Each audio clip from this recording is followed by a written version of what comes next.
Donc les tendances de santé publique qui expliquent la démarche de Patient Experience maintenant, c'est clairement le momentum. Le momentum aujourd'hui, nous sommes clairement dans une période de réforme dont on parlera clairement dans les 20 prochaines années. Donc ça veut dire qu'aujourd'hui, beaucoup de gens parlent de réseau. Le réseau, c'est simplement la partie qui vise à interconnecter l'ensemble des hôpitaux pour avoir des hôpitaux de taille suffisante avec les réseaux hospitaliers. On parle de financement, avec la réforme du financement qui vient à ne plus payer pour un acte, mais payer pour soigner une pathologie.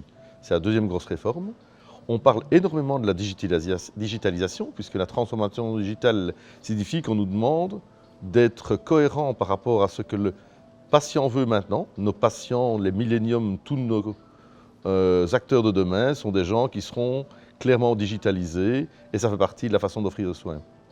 Ce dont on ne parle pas assez, c'est le patient experience, puisque in fine, tous ces débats seront des débats dont on ne parlera plus dès que ce sera mis en place et tout le monde ne reparlera que d'une chose, qualité pour le patient, sécurité pour le patient, mais surtout le patient acteur de ses soins de santé.